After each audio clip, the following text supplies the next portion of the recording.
ಸರ್ಕಾರಿ ಆಸ್ಪತ್ರೆಗಳಲ್ಲಿ ಇಲಿ ಹೆಗ್ಗಣಗಳದ್ದೇ ಕಾರುಬಾರು.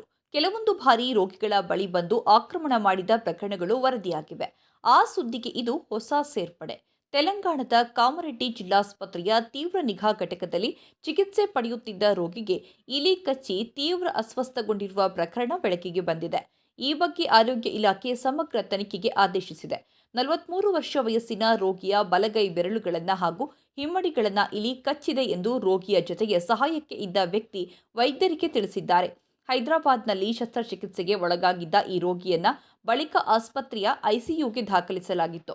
ಘಟನೆ ಬಗ್ಗೆ ತನಿಖೆಗೆ ಆದೇಶಿಸಲಾಗಿದ್ದು, ಹಿರಿಯ ಆರೋಗ್ಯ ಅಧಿಕಾರಿಗಳು ಆಸ್ಪತ್ರೆಗೆ ಭೇಟಿ ನೀಡಿ ರೋಗಿಯನ್ನ ವಿಚಾರಿಸಿದ್ರು.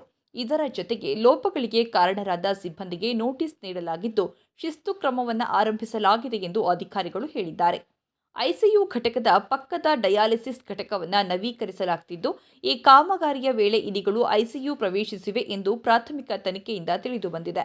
ಹಾಸಿಗೆಯ ಬದಿಯಲ್ಲಿ ರೋಗಿಯ ಸಹಾಯಕರು ಸಮರ್ಪಕವಾಗಿ ತ್ಯಾಜ್ಯ ಆಹಾರ ಪದಾರ್ಥಗಳನ್ನು ವಿಲೇವಾರಿ ಮಾಡದಿರುವುದು ಕೂಡ ಇಲಿ ಕಾಟಕ್ಕೆ ಕಾರಣ ಎಂದು ಅಧಿಕಾರಿಗಳು ಹೇಳಿದ್ದಾರೆ. ಮುಂದೆ ಇಂತಹ ಘಟನೆಗಳು ಮರುಕಳಿಸದಂತೆ ಎಚ್ಚರ ವಹಿಸಲಾಗುವುದು ಎಂದು ಸ್ಪಷ್ಟಪಡಿಸಿದ್ದಾರೆ.